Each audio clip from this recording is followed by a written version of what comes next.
고린도전서 15장 1절부터 4절까지 형제들아 내가 너에게 전한 복음을 너희로 알게 하노니 이는 너희가 받은 것이요 또 그 가운데 선 것이라.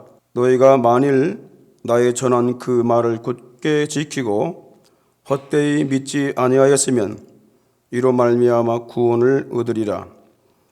내가 받은 것을 먼저 너희에게 전하였노니 이는 성경대로 그리스도께서 우리 죄를 위하여 죽으시고 장사 지낸 바 되었다가 성경대로 사흘 만에 다시 살아나사. 아멘.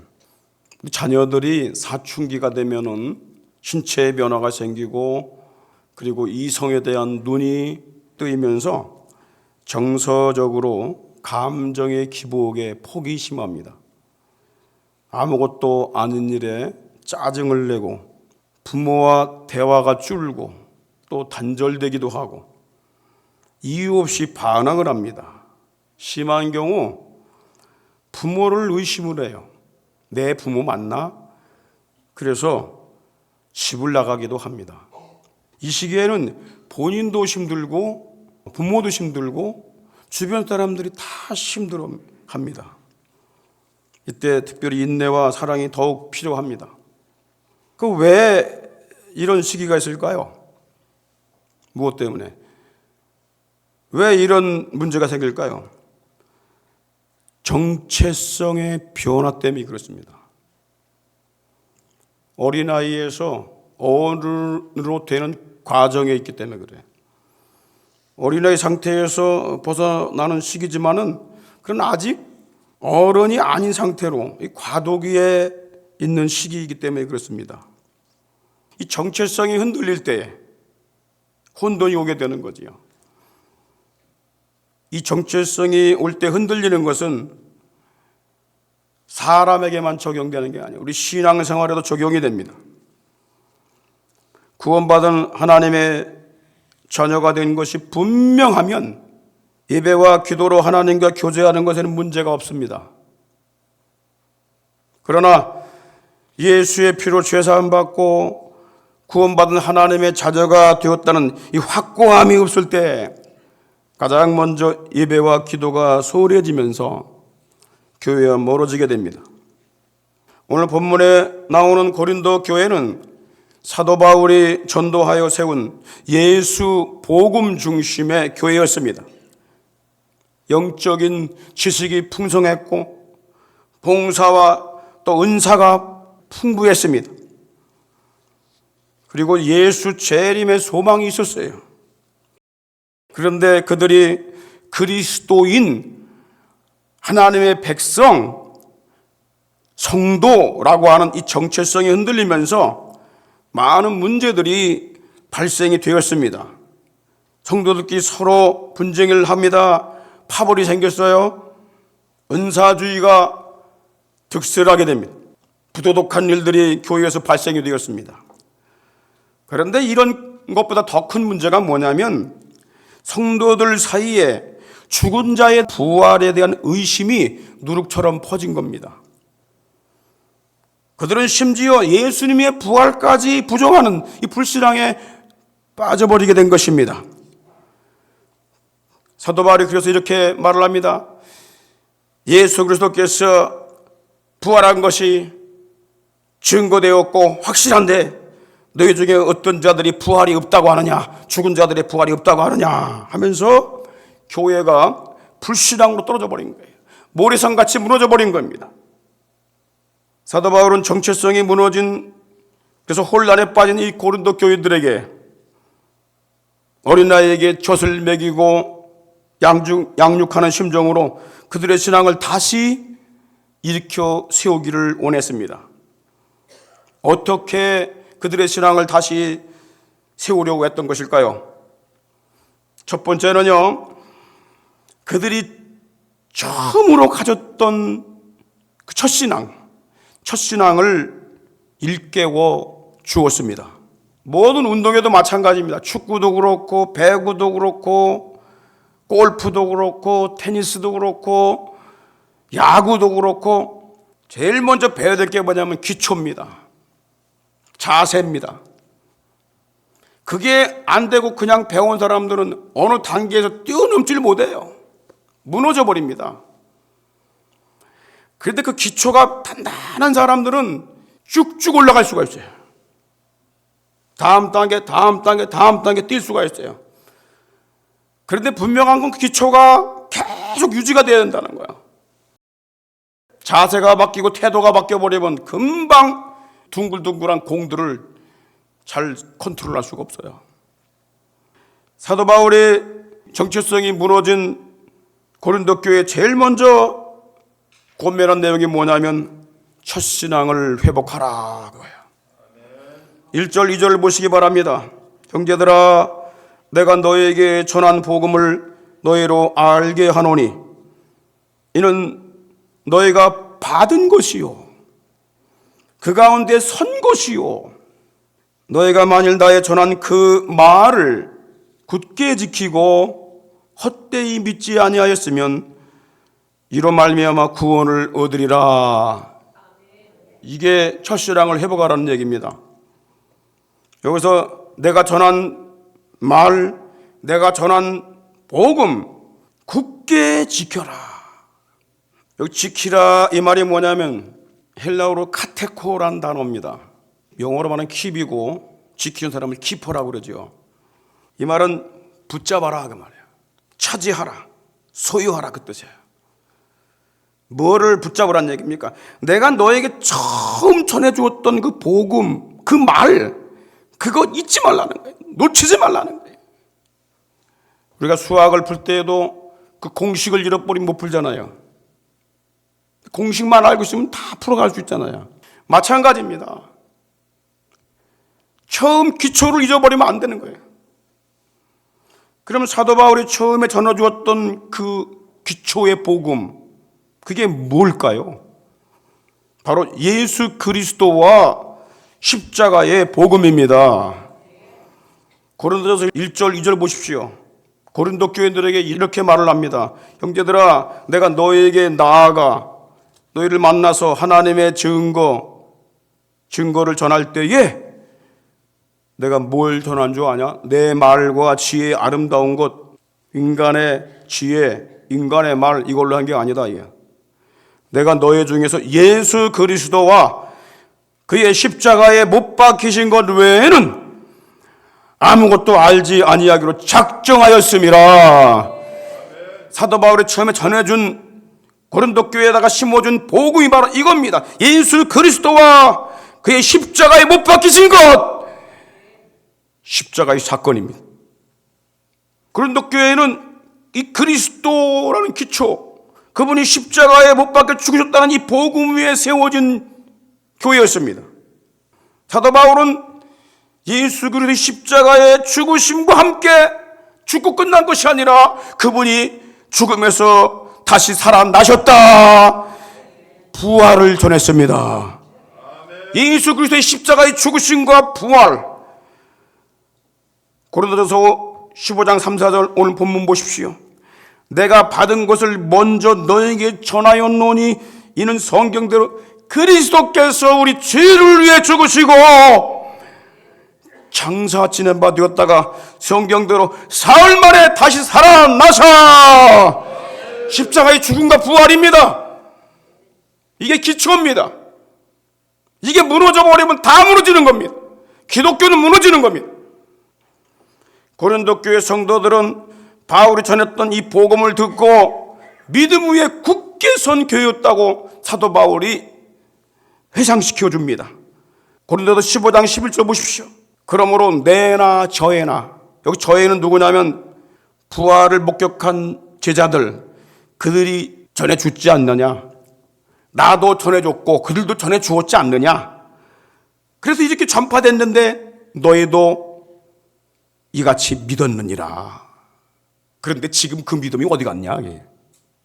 고린도 교회가 처음 들었던 이 복음을 놓치면서, 이 복음이 흐려지면서 정체성이 흔들리게 된 것입니다. 우리가 왜 율법을 붙잡으면 안 되고, 왜 행위를 붙잡으면 안 되고, 왜 인간의 공로를 붙잡으면 안 되는가? 복음이 흐려지기 때문에 그런 거예요. 그게 나빠서 그런 게 아니에요. 그것들이 복음을 흐려지게 만들기 때문에 붙잡지 말라는 거예요. 우리 선행도 해야 됩니다. 덕도 쌓아야 됩니다. 그러나 그것이 구원과는 상관이 없다는 거예요. 구원은 오직 예수 그리스도의 십자가의 죽으심과 부활을 믿음으로 받아들일 때 얻게 되는 것입니다. 그래서 사도 바울은 그 무너진 그들의 신앙을 첫 신앙으로 다시 일으켜 세우고 있는 것입니다. 예수 그리스도의 죽으심과 부활, 복음이 첫 신앙입니다. 이걸 회복하는 거예요. 주님도 이 첫 신앙이 무너질 때 구원이 흔들리기 때문에 이 첫 신앙을 가지라고 경고하고 있습니다. 요한계시록 2장 5절 그러므로 어디서 떨어진 것을 생각하고 회개하여 처음 행위를 가지라.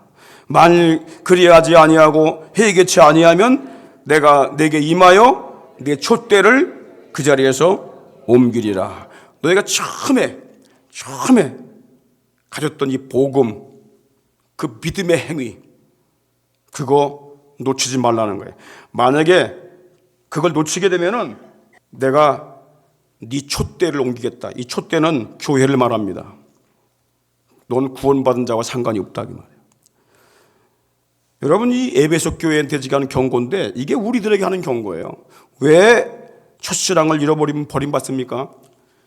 왜 에베소 교회가 이 첫신앙을 잃어버렸습니까? 이단들, 유대인들하고 싸웠어. 그리고 악한 자, 선한 자 가려낸다고 거기에 막 전심전력을 다해버렸어요. 그들 인내도 하고 그들이 참고 견디고 헌신이 열심히 했지만은 첫신앙이 없어졌어요. 복음이 사라졌어요. 그래서 너 그렇게 가면 구원 뺏겨. 무엇이든지 그리스도 복음 외에 주가 되는 게 있다면, 주된 것이 있다면 그것이 복음을 무너뜨리는 것입니다. 첫신앙은 바로 예수 그리스도의 죽으심과 부활을 굳게 붙들고 다시 회복하는 것입니다. 로마 4장 25절 예수는 우리의 범죄함을 위하여 내어줌이 되고 또한 우리를 의롭다 하심을 위하여 살아나셨느니라. 내 죄 때문에 십자가에 죽으신 그분, 나를 죄 없다고 의롭다고 하시기 위해서 부활하신 그분을 굳게 붙잡는 것이 구원을 유지하는 것입니다. 견고한 신앙이 되어야 할 줄 믿습니다. 로마서 10장 9절 10절에도 마찬가지입니다. 만일 내가 내 입으로 예수를 주님으로 시인하고 또 하나님께서 그를 죽은 자 가운데 살리신 것, 부활한 것을 내가 마음에 믿으면 구원을 얻으리니 그랬어요. 사람이 마음으로 믿어 의에 이르고 입으로 시인하여 구원에 이르느니라. 우리 성도들의 믿음이 흔들리지 않으려면 예수께서 내 죄를 위하여 십자가에 죽으셨고 부활하셨음을 믿음으로 받아들이고 굳게 붙들어야 할 줄 믿습니다. 크고 높은 건물일수록 기초가 단단하고 커야 됩니다. 교회 생활을 오래 할수록 많이 할수록 믿음의 기초가 든든해야 합니다. 믿음의 기초가 없는데 뭘 자꾸 하라고 하고 헌금하라고 하고 뭐 하라니까 자꾸 넘어지는 거야. 왜? 버틸 힘이 없는 거예요. 큰 건물일수록 기초가 단단해야 돼요. 그래야 무너지지 않는 것입니다. 신앙생활 오래 한 사람 특징이 뭔지 아십니까? 복음이 없다는 거예요. 복음이 없어. 예수 그리스도의 십자가의 죽으심과 부활이 자기하고 상관이 없어. 그냥 교회만 다니고 있는 거야. 기쁨도 없어. 즐거움도 없고 예수를 왜 믿는지 혼동이 와. 나도 결국은 불신앙으로 빠지게 되는 것입니다. 그래서 다 결단하는 거예요. 고린도 교회하고 똑같은 현상이 벌어지는 겁니다. 그러면은 예수님의 죽으심과 부활을 믿음으로 받아들이는 것이 왜 그렇게 중요한가? 왜 그렇게 할 때 구원이 되는가? 분명히 알아야 됩니다. 예수님의 죽으심과 부활을 믿는 자는 그분과 연합이 되어 한 몸이 되기 때문입니다. 연합 접붙임 받는다 그 말이에요. 로마서 6장 5절 만일 우리가 그의 죽으심을 본받아 연합한 자가 되었으면 또한 그의 부활을 본받아 연합한 자가 되리라. 무슨 말입니까? 접붙임 받는다는 거예요. 예수님의 죽으심과 부활을 믿을 때에, 믿음을 받아들일 때에 예수님께 접붙임 된다는 거예요. 다른 방법은 안 돼. 선행을 한다고 예수님께 접붙임 받는 게 아니야. 율법 지킨다고, 선을 행한다고, 덕을 쌓는다고 접붙임 받는 게 아니라는 거야. 단순하지만은 너무 중요한 것입니다. 예수님께 접붙임 받은 우리의 몸이 부활하신 예수님과 같은 몸, 영광스러운 신령한 몸을 갖게 된다는 사실입니다. 그걸 알아야 됩니다.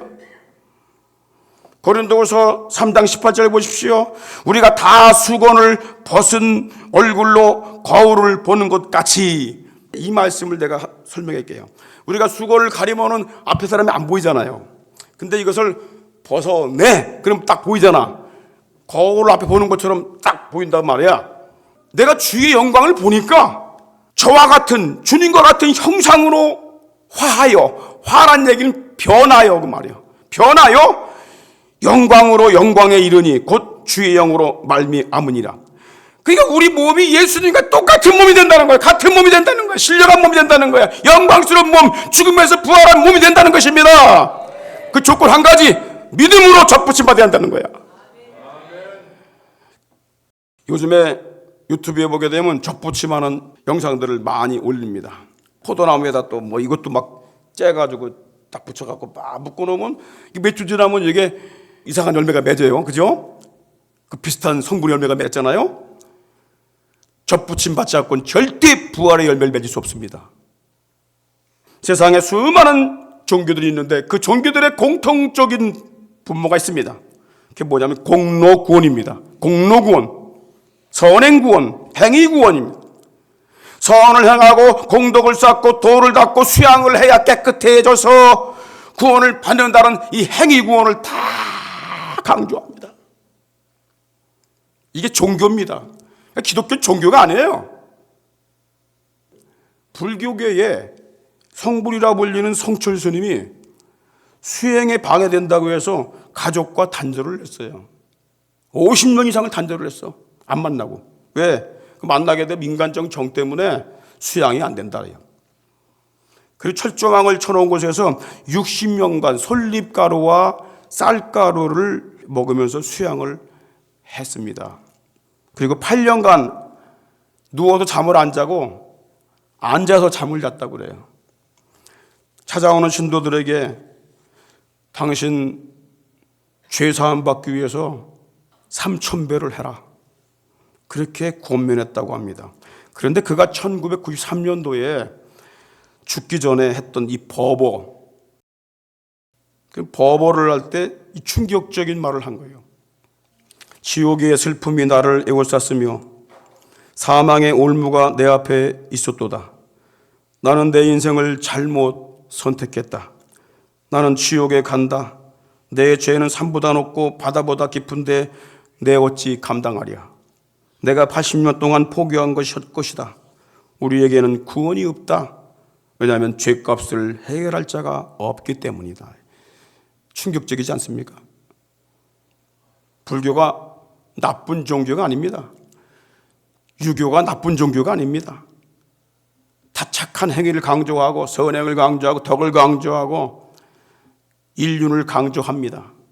그런데 그들에게 없는 게 있어요. 그게 뭐냐? 죄를 사함할 수 있는 길을 터놓지 못한 거예요. 그런데 우리 예수님은 우리 죄를 대신 짊어지시고 십자가에서 죽으시고 부활하심으로 그를 믿는 자들에게 죄사함과 의롭다함을 주시고 죽음의 두려움과 불안의 공포에서 벗어나 구원을 주시며 평안과 기쁨을 회복해 주시는 줄 믿으시기 바랍니다.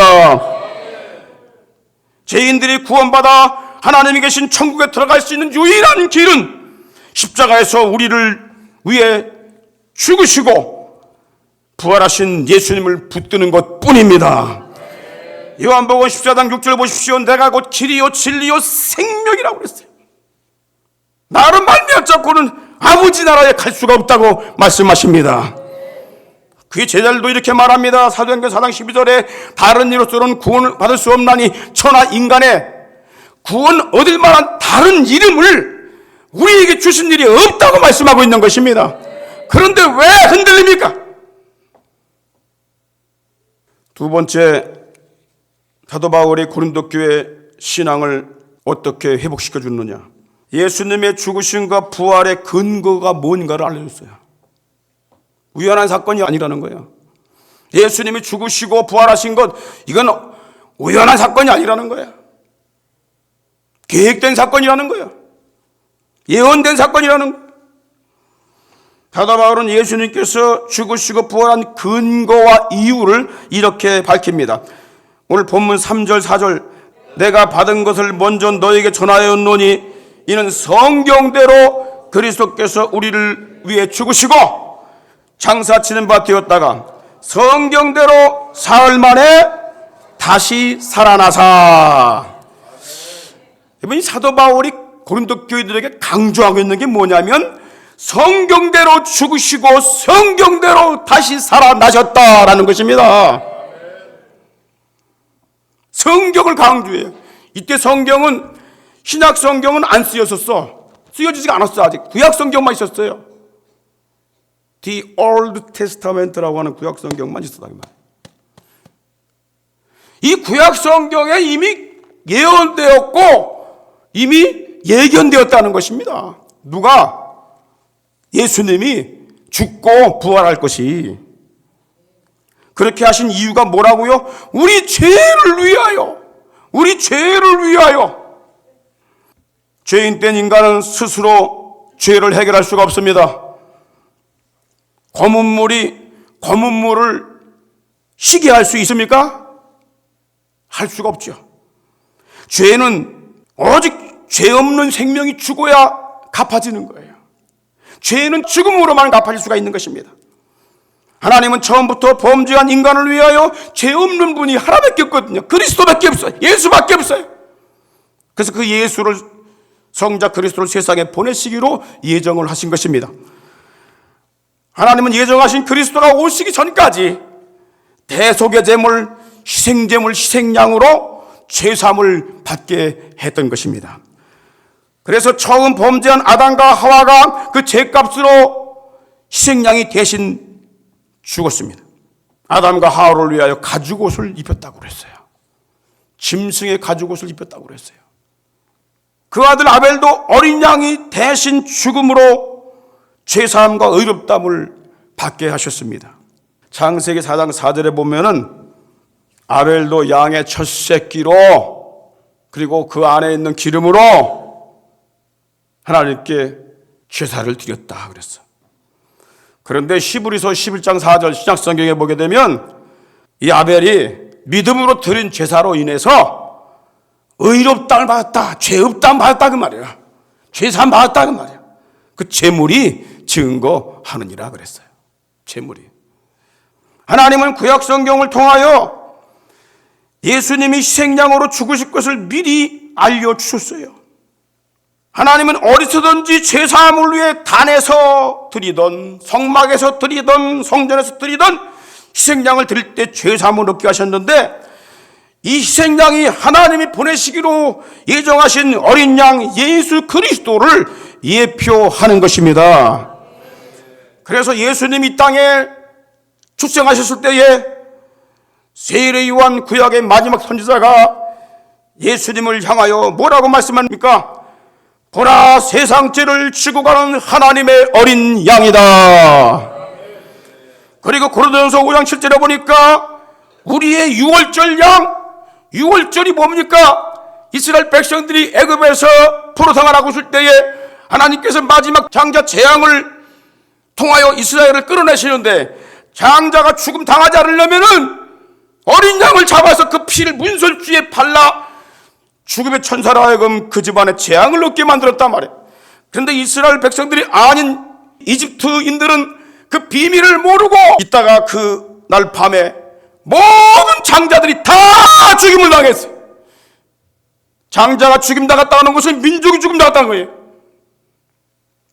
하나님이 어떤 분인가를 알려주신 것입니다.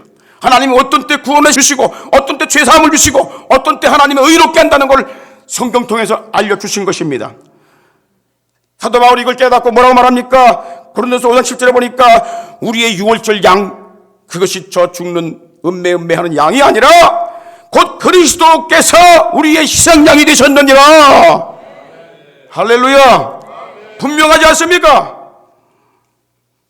하나님은 구약 성경을 통해서 예수님이 희생양으로 죽으실 것을 미리 알려주셨습니다. 그래서 구약 성경은 예수님이 죄인을 대신하여 죽으시기 위해서 오신다고 하는 예언서입니다. 예언서. 여기에 주님의 죽으심의 근거가 있습니다. 이사야는 분명하게 말합니다. 예수님보다 700년 전에 살았던 이사야가 그리스도가 오셔서 어떻게 죽을 것인가까지 예언을 했습니다. 이사야 53장 5절 6절에 보니까 그가 찔림은 우리의 허물을 인함이요. 여러분, 예수님께서 찔릴 것까지 다 얘기했어요. 가시관에 찔리시고 채찍에 맞으시고 창에 찔리시고. 누구 때문에? 우리의 허물 때문에. 우리 허물 때문에, 죄 때문에. 그가 상함은 우리의 죄악을, 몸이 온통 다 상함을 받았어요. 그가 징계를 받음으로 우리가 평안을 누리고 그가 채찍에 맞음으로, 예수님이 채찍에 맞는 것까지 다 말씀하세요. 우리가 나음을 입었도다. 그런데 우리는 다 양 같아서, 이 삐뚤어진 양, 길 잃은 양 같아서 그릇 행하여 각기 제 길로 갔거늘 여호와께서는 우리 무리의 죄악을 그에게 담당시키셨도다. 할렐루야. 여러분, 예수님이 죽으시고 3일 만에 부활하실 것을 가장 확실하게 드러낸 성경이 요나서입니다. 예수님은 표적을 보여달라고 아우성치는 유대인들에게 악하고 음란한 세대가 표적을 구한다고 하면서 선지자 요나의 표적밖에 없다고 말씀하시며 요나의 말씀하신 것입니다. 여러분, 요나라는 선지자는 니느웨 성에 가서 전도해서 멸망받지 말고 구원받으라는 이 말씀을 전파하라고 하나님의 보냄을 받았는데, 이스라엘 나라를 멸망시킨 그놈의 나라 망해야 마땅해. 그래가 자기 생각대로 배 타고 다른 데로 도망가 버립니다. 그러다가 하나님께서 큰 폭풍을 내리셔가지고 결국은 요나가 깊은 바닷속에 던져지게 됩니다. 하나님은 큰 물고기를 명하여 요나를 삼키게 했습니다. 요나서 1장 17절에 여호와께서 이미 큰 물고기를 예비하사 요나를 삼키게 하셨으므로 요나가 3일 3야를 물고기 배에 있으리라 그랬어요. 요나가 물고기 뱃속에서 3일 동안 뭐를 했겠습니까? 그 위 벽을 붙잡고 젖뜯으면서 막 회개를 한 것입니다. 하나님, 내가 주의 성전 멀리하고 이렇게 도망가다가 어려움 당하는데 나를 다시 한번 주의 성전을 바라보도록 해달라고 막 기도를 해. 기도하니까 하나님께서, 하나님 회개할 때 마음이 약해져요. 그래서 하나님께서 마음 돌이키십니다. 요나서 2장 10절 보십시오. 여호와께서 그 물고기에게 명하심에 요나를 육지에 토하니라 그랬어요. 살아난 요나가 아수르의 니느웨 성의 백성들에게 가서 회개하라고 전파했어요.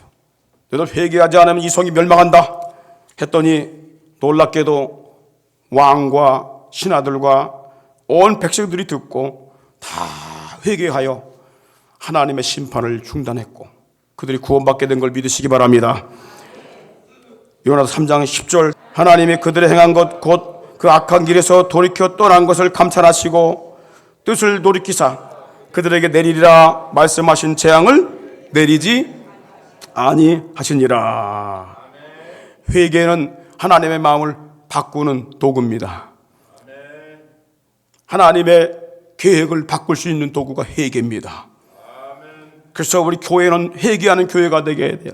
어떤 분들은 뭐 그렇게 회개할 게 많아갖고 날마다 이렇게 회개하냐고 그러는데 그 사람은 무식한 사람이야. 여러분, 내가 의인입니까? 하루 살면서 때가 안 묻습니까? 여러분 생각이 항상 오릅니까? 여자들 보고 음욕 없습니까? 여자들은 남자 보고 음욕 없습니까? 미운 생각 없습니까? 뭐 그렇다고 쳐, 없다고 쳐. 그러면 다른 사람들을 위해서는 회개기도 안 합니까? 예레미야나 느헤미야 보게 되면 자기 조상들이 지은 죄, 백성들이 지은 죄를 자기가 회개하잖아요. 그런데 회개가 없으면 되겠습니까? 우리는 늘 주 앞에 나갈 때 회개하는 마음으로 나와 사함받고 돌아가야 하는 것입니다. 할렐루야. 예수님께서 요나에 대하여 놀라운 말씀을 합니다. 마태복음 12장 40절로 41절 보십시오. 요나가 밤낮 사흘을 큰 물고기 뱃속에 있었던 것 같이 인자도 나도 밤낮 사흘을 땅속에 있으리라 죽음을 말씀하고 있는 것입니다. 그런데 심판할 때에 니느웨 사람들이 일어나 니느웨 사람들이 구원받다는 걸 알아야 됩니다. 심판 때에 니느웨 사람들이 일어나서 이 세대 믿지 않는 너희들 정죄한다는 거예요. 왜 그러냐? 이는 그들이 요나의 전도를 듣고 회개하였음이거니와 그들이 요나의 전도하는 말 듣고 다 회개하고 막 통회자복하고 하나님 잘 믿겠다고 주 앞에 다 나왔다는 거예요. 그래서 다 구원받았는데 너희들은 요나보다 큰 그리스도가 여기 와서 지금 그 선포하고 있는데 안 듣고 있다는 거지. 예수 말 안 듣게 되면은 용서받을 길이 없다는 것입니다. 할렐루야. 예수님이 죽으시고 3일 만에 무덤에서 살아나신 것은 우연한 사건이 아닙니다. 구약성경에 기록된 하나님의 예언의 말씀에 근간된 사실을 믿으시기 바랍니다. 마지막으로 성도들은 삼위일체 하나님의 절대적인 보호를 받는 존재임을 알아야 합니다. 누가? 성도들이. 어떤 성도가 예수 그리스도의 죽으심과 부활을 받아들이고 믿음으로 굳게 지킬 성도들을 말하는 것입니다. 삼위일체 하나님의 절대적인 보장이 있다. 첫째는 구원받은 성도들은 하나님께 택함 받은 자입니다. 그리고 의롭다 받은 존재이기 때문에 누구도 정죄할 수가 없고 누구도 고발할 수가 없는 것입니다. 악한 마귀도 고발할 수가 없는 것입니다. 로마서 8장 33절 34절 보십시오. 누가 능히 하나님의 택하신 자들을 송사하리요? 누가 고발하리요? 의롭다 하신 이는 하나님이시니 누가 정죄하리요? 하나님이 택하셔서 의롭다고 하셨어. 언제? 예수 그리스도의 십자가의 죽으심과 부활을 받아들인 자에게 의롭다함을 주신 것입니다. 이게 하나님의 의입니다. 율법을 통한 의가 아니라 선행과 내 어떤 공로를 통한 의가 아니라 하나님이 주신 마련해 놓으신 의. 할렐루야. 믿음으로 사는 것입니다. 두 번째, 부활하신 예수님의 기도로 보호를 받고 있는 존재임을 믿으시기 바랍니다. 로마서 8장 34, 34 보니까 죽으실 뿐 아니라 다시 살아나신 이는 그리스도 예수시니 그는 하나님 우편에 계신 자요 성천에서 하나님 우편에 계시면서 우리를 위하여 간구하시느니라. 구원받은 성도들을 아끼시고 사랑하셔서 그에게 천사들을 보내서 섬기라고 보내시고 위험한 상황에서 지켜주시고 죄악으로 빠지지 않도록 더 큰 사고가 날 건데 하나님께서 지켜주신 거예요. 할렐루야. 우리가요 교통사고 날 상황이 분명히 있고 죽을 상황인데 보호를 받는 것은 하나님의 축복입니다. 그거 알아야 됩니다. 큰 사고 날 건데 요만큼만 사고 나게 만들어 깨닫게만 해주셔요. 여러분들은 하나님의 절대적인 보호를 받는 성도라는 걸 믿으시기 바랍니다. 할렐루야. 그래서 부활하신 예수님은 하나님 우편에 계시면서 우리를 위하여 친히 간구하신다. 간구하시고 하나님 저 백성 근데 공로를 믿고 믿음을 갖고 사는데 그를 하나님 보호해 주시고 이끌어 주시고 인도해 달라고 하면서 변호해 주시는 분이 우리 예수님이셔요. 그리고 더 큰 보증이 있습니다. 그것이 뭐냐면 성령 하나님의 보증입니다. 그만큼 우리는 존귀한 존재입니다. 고린도후서 1장 22절 보겠습니다. 저가 또한 우리에게 인치시고 보증으로 성령을 우리 마음에 주셨느니라. 인친다는 건 도장을 찍는다는 거예요. 누구에게? 예수 그리스도의 죽으심과 부활을 받아들이는 자에게 너는 하나님의 택한 백성이다, 구원받은 천국 백성이 되었다 라고 성령이 내 안에 들어오셔서 도장을 찍어주신다 그 말이에요. 도장을. 그렇게 존귀한 존재가 바로 저와 여러분들입니다. 사랑하는 성도 여러분, 구원받은 우리가 세상에서 얼마나 존재인지 아십니까? 예수님이 내 죄를 갚아주시기에 십자가에 죽으시고 나를 의롭다 하시기 위해서 부활하셨음을 확신하시기 바랍니다. 흔들리지 말길 바랍니다. 넘어지지 말길 바랍니다. 여러분들은 세상에서 가장 존귀한 존재입니다.